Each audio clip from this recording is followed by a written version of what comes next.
Mwaramutse neza mwese.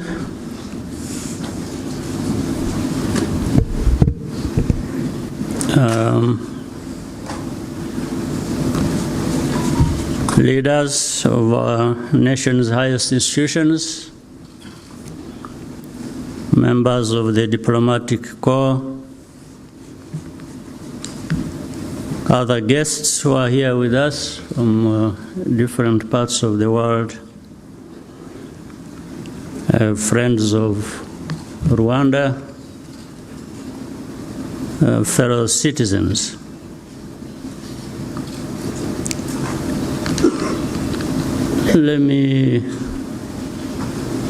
Allow me to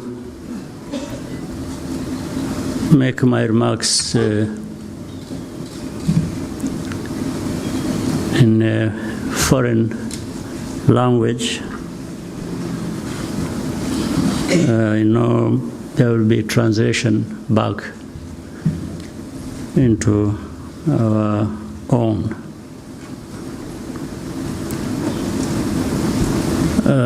First of all, it is very difficult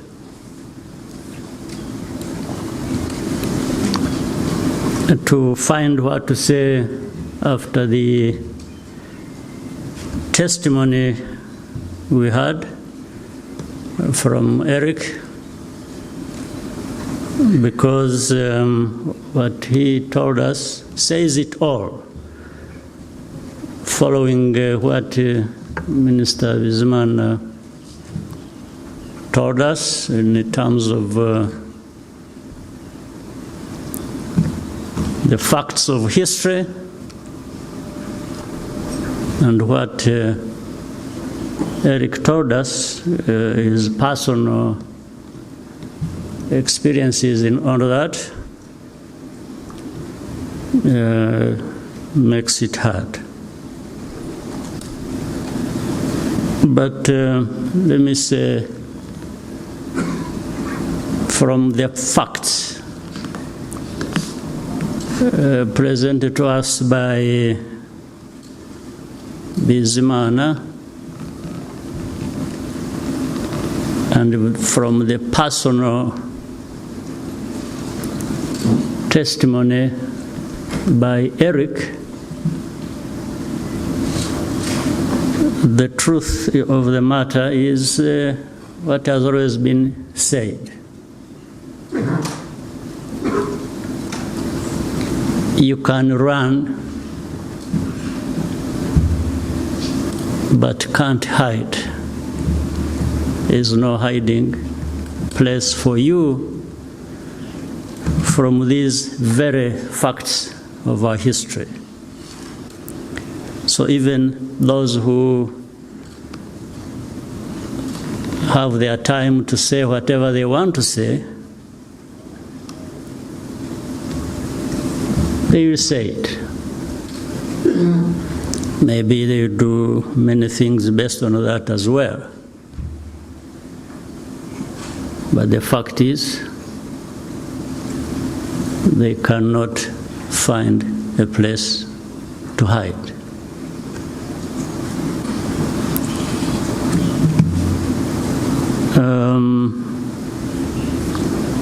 Also, someone said that if you ever have to choose between being kind and being right, it's better to choose to be kind, because you will always be right by doing that. So in our history, that history that Bizimana gave facts about, and from what Eric told us, kindness went completely absent. So this is what we have to deal with on a daily basis. Today, we gather to honor the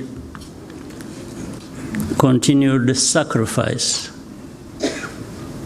of survivors and remember all those we lost during the genocide against the Tutsi, which really means people are just being targeted and killed for who they were. And nobody here or anywhere in this world chooses what to be in that sense. Nobody chose to be what tribe, race, ethnic group. There are many things we choose to be. You can choose your religion, you can choose your... But you don't choose to be the person to be targeted.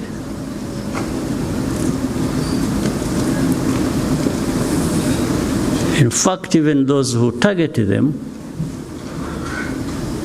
have not chosen to belong to that ethnic group or things like that. So it's very clear that the wounds are still deep. But Rwandans, I thank all of you for refusing to be defined by this tragic history. And people have managed to turn the page and move forward from grieving, from crying, and people have decided to live on. And even people have been ready, have been willing to do the most difficult thing, one or the other. They have decided to forgive. Well, but we can't forget. Imagine a person like Eric, with what he went through, being able to find it in himself to forgive. It's amazing. And some of those who try to distort the facts of our history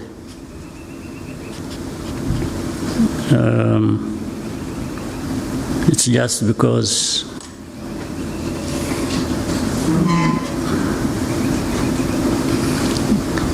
they cannot be ashamed. But we have our lives to live, all of us. And nobody, I want to say nobody, will ever decide for us how to live our lives. We have strength, incredible strength, coming from this history that informs us, that tells us that you should never, never allow anybody else to dictate to you how you live your life. And that is Rwanda today. We are polite people, we are humble people, we know where we come from, we know who we are, we listen, but at the end of the day, I want to assure you that for as long as some of us are still here, what I'm saying is just what is going to happen, that we shall have to live our lives, live the best way we can, just like other people elsewhere in the world,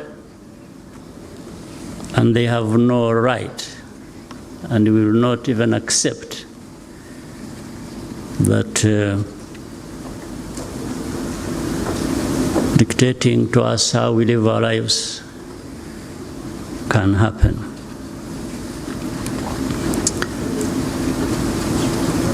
So Rwanda has transformed itself. Unity, being together,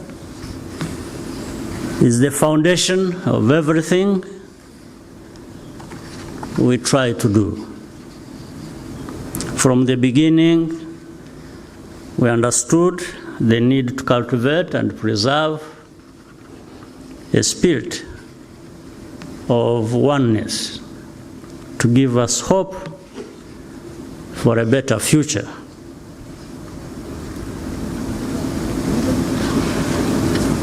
We cannot, however, ignore the fact that things like violence and hate speech persist not so far away from here.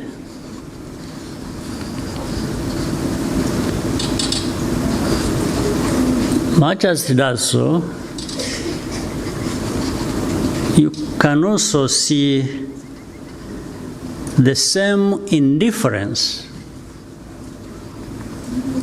today as we saw in 1994.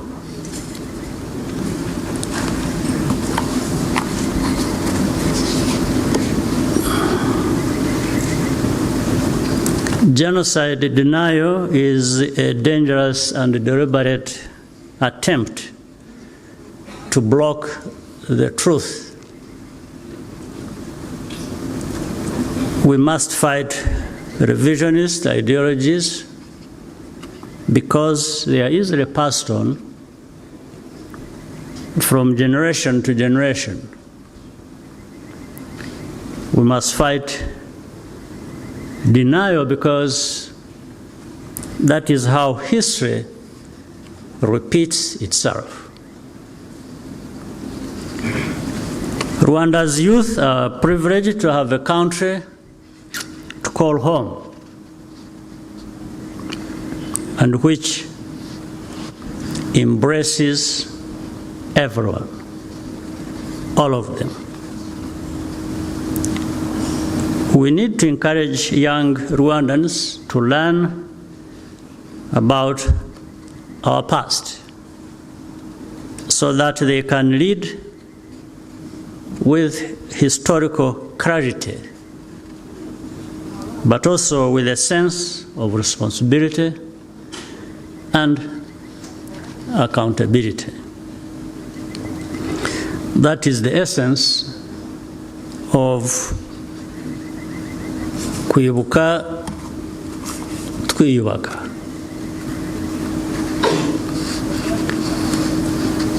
Rwandans will not accept any attempt to divide us.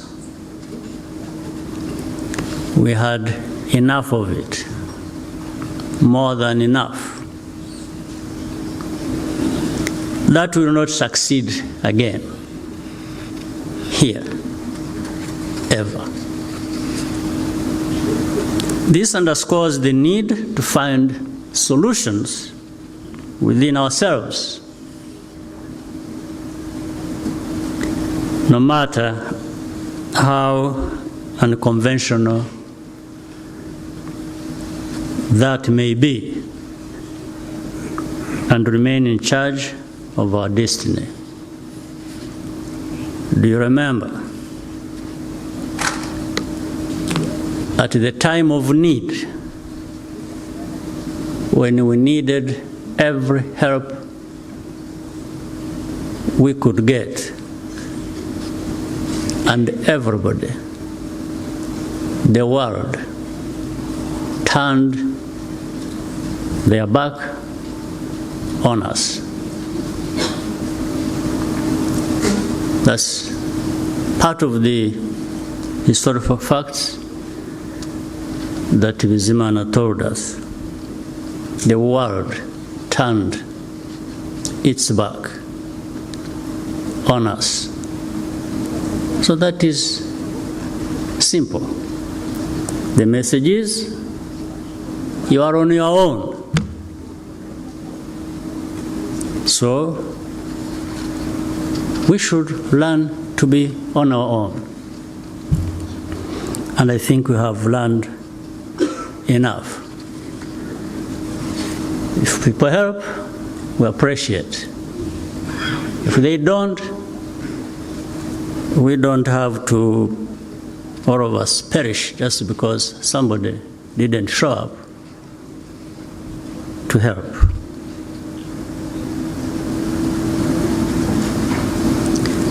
Therefore, the most important lesson our country has learned is to transform challenges into opportunities.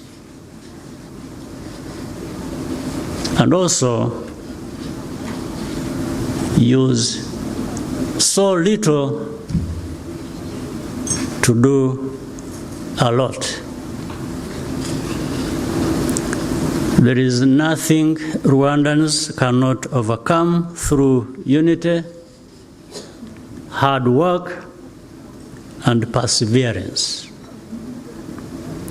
We will forever, though, be very grateful to those friends and partners who stood by our side, and some continue to do so in the search for justice, as well as in development. We also thank the friends who continue to accompany us on the journey to durable peace and prosperity. Above all, and as always, I thank my fellow Rwandans for the courage they have shown in overcoming impossible odds and working together to build a new and a better nation for all of us. I thank you very much.